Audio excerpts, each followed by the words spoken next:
Hello दोस्तों, पहले तो मेरा हरियाणा के सभी बेरोजगार युवा भाई बहनों को नमस्कार। दोस्तों, जो भी इस वीडियो को देख रहा है, कम से कम 10 अपने 10 फ्रेंड्स में इसको शेयर करो। कम से कम 10, जितने भी जिसके पास ग्रुप है सब में शेयर कर दो। क्योंकि अगर आज भी हम चुप रहे ना तो आप हमेशा ही चुप रहोगे, हमारा कुछ भी नहीं बनने वाला है। ओके, आप ऐसे भर्ती निकलती रहेगी, फॉर्म भरते रहोगे, बनने वाला कुछ नहीं है। मैं आपको बताऊंगा कि समस्या कहाँ है और उस समस्या का क्या समाधान है। अगर हम सब इकट्ठे होकर बोलेंगे तभी हमारा कुछ बन सकता है, अन्यथा हमारा कुछ नहीं बनने वाला है। हाल में ही देखा आपने, एसएससी वालों ने ट्विटर पे मार की। चलो, कम से कम उनके रिजल्ट की डेट तो अनाउंस की, पर देखिए डेट अनाउंस करने से कुछ नहीं होने वाला। हमें पूरे एजुकेशन के इस सिस्टम को ही बदलना पड़ेगा। क्योंकि कोई भी पार्टी हो, चाहे कांग्रेस हो, चाहे बीजेपी हो, कोई भी पार्टी हो, चाहे केंद्र सरकार हो, राज्य सरकार हो, हर बार युवाओं के नाम पर वोट लेके आते हैं सत्ता में और वादा करते हैं कि जैसे ही हम सत्ता में आएंगे इतना रोजगार क्रिएट करेंगे, इतने साल भर्ती निकालेंगे, हर साल इतनी भर्ती निकालेंगे। पर जैसे ही सत्ता में आते हैं हमारे लिए कुछ नहीं होता है, हर सिर्फ एक झांसा होता है और हम हर बार झांसे में फंस जाते हैं, हर बार झांसे में फंस जाते हैं। इसका एक कारण है कि हमारे जो देश में 90% लोग हैं वो हैं अनपढ़, उनको पता ही नहीं है कि हमें वोट कैसे देना है। और इसका एक मुख्य कारण है जातिवाद। हम हर बार जाति के नाम पर वोट देते हैं और इसी का परिणाम हम भुगत रहे हैं। कोई भी पार्टी, चाहे कांग्रेस हो, चाहे बीजेपी, चाहे आम आदमी पार्टी, कोई पार्टी हो, ये सब एक ही हैं, सब सब चोर हैं। इनको किसी से कोई मतलब नहीं है। हम युवा कितने परेशान हैं इसका आइडिया किसी को भी नहीं है। दोस्तों, मैं आपको एक बात बताता हूँ, मैं गारंटी के साथ कह सकता हूँ कि हरियाणा की किसी भी एमएलए को ये नहीं पता होगा कि एचएसएससी का सिलेबस क्या है, एचएसएससी का सिलेक्शन प्रोसेस क्या है। बट जो वोट ली जाती है हर बार युवाओं के नाम पर ली जाती है। तो ये अत्याचार बहुत हुआ, अब ये अत्याचार हम सहन नहीं करेंगे। तो मेरे दोस्तों, मेरी आपसे हाथ जोड़कर ये अपील है कि ये जो मुहिम चली है इसको अब ठंडा मत होने दो। जब तक हम पूरे सिस्टम को नहीं बदल देंगे, देखिए सरकारें आएंगी जाएंगी, सरकारों को आप बदलते रहो, जब तक सत्ता को बदलने से कुछ नहीं होगा। हमें व्यवस्था को बदलना पड़ेगा, हमें और लिखित में चाहिए, हमें मौखिक आश्वासन नहीं चाहिए, लिखित में आश्वासन चाहिए। और वो जो हमारी सिर्फ हरियाणा सरकार से 3 मांगे हैं, और हम कोई भी गलत बात नहीं बोलेंगे, कोई भी अपशब्द नहीं हमें बोलना है। सिर्फ हमारी हरियाणा सरकार से 3 मांगे हैं और ये 3 मांगे हमारी पूरी की जाए। वो 3 मांगे क्या हैं दोस्तों? पहली मांग है कि किसी भी भर्ती की समय सीमा निर्धारित की जाए और कोई भी भर्ती 6 महीने में पूरी हो। आपने देखा होगा कि 2019 के इलेक्शन से पहले हरियाणा पुलिस पटवारी ग्राम सचिव की भर्ती की गई, ठीक है, और वो सबको पता था कि एक चुनावी स्टंट है। फिर भी बच्चों ने फॉर्म भरा क्योंकि उनको उम्मीद है कि क्या पता हो जाए, कि सत्ता में सरकार आए उसको हो जाए। देखिए, आज तो कोरोना महामारी का बहाना है, पर कोरोना महामारी तो आपको पता है मार्च में आई है, उससे पहले 3-4 महीने भी कुछ हुआ नहीं है, कुछ भी नहीं हुआ, अगर आपको पता होगा, ठीक है।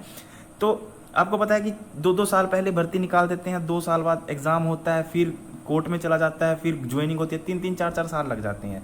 तो ये कोई तरीका थोड़ी ना है, ये कोई तौर तरीका नहीं है। अगर हम इसके खिलाफ आवाज़ नहीं उठाएंगे तो फिर हमारे साथ धोखा होगा और फिर हर बार यही होता रहेगा।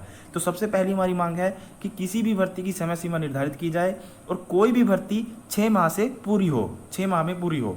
अगर सरकार के पास कोई भर्ती नहीं है तो आप नोटिफिकेशन ही जारी मत कीजिए, आप सीधा बोल दीजिए कि अभी वैकेंसी खाली नहीं है।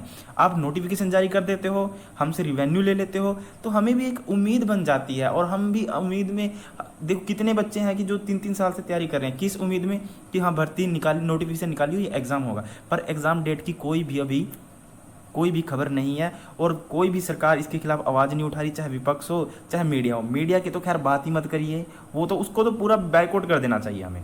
आप लोगों को ना, जितने भी आपके घर में जितने भी चैनल है ना न्यूज़ के, सबको बाइकआउट करो। किसी ने आवाज़ नहीं उठाई हमारे लिए, किसी ने भी, सबको देखना बंद करो। जिस दिन आपने ये कर दिया ना देखना बंद, ये तो 7 दिन के अंदर रोड पे आ जाएंगे। इनके पास तो खाने के लिए कुछ भी नहीं होगा, इतनी बुरी हालत हो जाएगी इनकी, ठीक है। तो पहली मांग है हमारी कि किसी भी भर्ती की समय सीमा निर्धारित करे सरकार और कोई भी भर्ती 6 माह में पूरी हो। अगर वैकेंसी है तो नोटिफिकेशन निकाले, अदरवाइज ना निकाले, ठीक है। अगर मान लीजिए जब वोट की एक समय सीमा है, आपको पता है कि चुनाव हमेशा हर बार 5 साल के बाद होते हैं, तो भर्ती की समय सीमा क्यों नहीं हो सकती? यूपीएससी की समय सीमा है, डेट फिक्स डेट पर एग्जाम होते हैं, फिक्स डेट पर रिजल्ट आता है, फिक्स डेट पर ज्वाइनिंग होती है, तो इनकी क्यों नहीं हो सकती? इसमें क्या दिक्कत है? तो दूसरी हमारी जो मांग है वो है परीक्षा का सिलेबस निर्धारित किया जाए। आपको पता है अगर आप हरियाणा की तैयारी कर रहे हो तो आपके साथ कितना बड़ा झोल किया जा रहा है, ठीक है। आपको बोलकर बेसिक कंप्यूटर आपको पूछा जाता है, +1 +2 का कंप्यूटर। भाई बताओ कैसे करोगे आप +1 +2 का कंप्यूटर। आपको पूछा जाता है, आपको नोटिफिकेशन में बोला गया कि बेसिक साइंस पूछी जाएगी, आपको पूछी जा रही है +1 +2 की साइंस।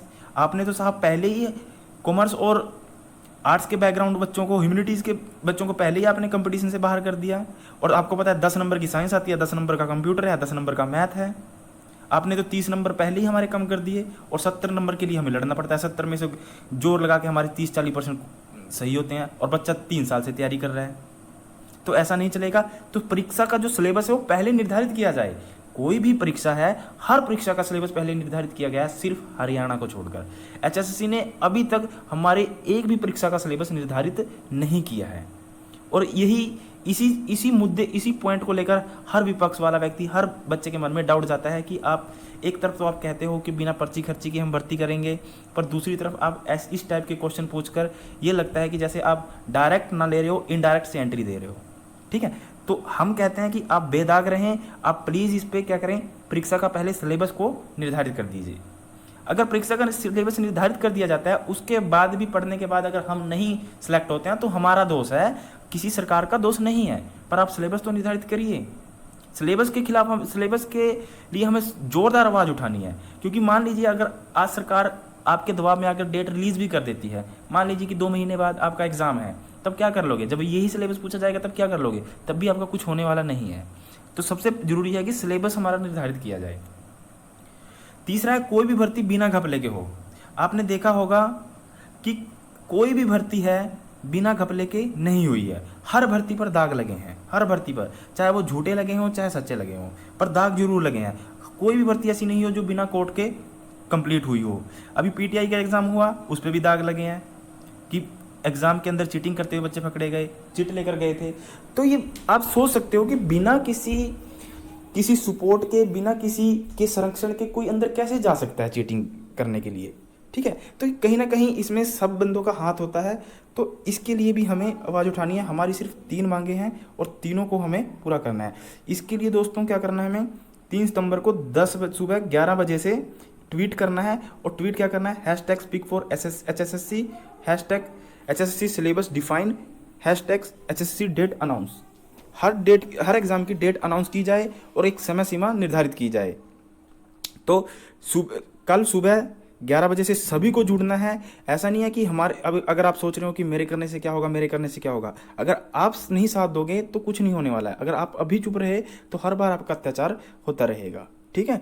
और ट्वीट करना सभी को आता है, अगर नहीं आता है तो आप YouTube पे कोई भी वीडियो देख लीजिए, बहुत वीडियोज़ हैं कि कैसे ट्वीट करते हैं। अगर किसी का ट्विटर अकाउंट नहीं है तो वो एक दिन के लिए ट्विटर अकाउंट बना ले, प्ले स्टोर में जाए और ट्विटर को डाउनलोड करे। और हमें टैग करना है किसको, CMO हरियाणा और HSSC को, ठीक है। और दुष्यंत चौटाला डिप्टी CM को, हमें डिप्टी CM और CM को दोनों को टैग करना है। और एक हरियाणा स्टाफ सिलेक्शन कमीशन को, 3 बंदों को टैग करना है। और ये ट्वीट क्या करना है, #speak4HSSC, #HSSC syllabus define, #HSSC date announce. दोस्तों अगर आज भी चुप रहे ना तो आप हमेशा चुप रहोगे, हमारा कुछ भी नहीं बनने वाला है। तो इतना ट्वीट मारो कि पूरा ट्विटर ही धुआं धुआं हो जाए, ठीक है। और हरियाणा वाले धुआं करने में माहिर हैं, सबसे आगे हैं, टॉप हैं। तो एक अलग दिखना चाहिए कि हाँ भाई हरियाणा के हैं, और पूरा ट्वीट करके धुआं धुआं कर दो, पूरा दिखना चाहिए कि हाँ भाई हरियाणा में बेरोजगारी है। अगर आप भी चुप रहे ना तो हमेशा ही चुप रहोगे, कुछ भी नहीं बनने वाला है, ये बात ध्यान रखना। और जितना हो सके इसको शेयर कर दीजिए।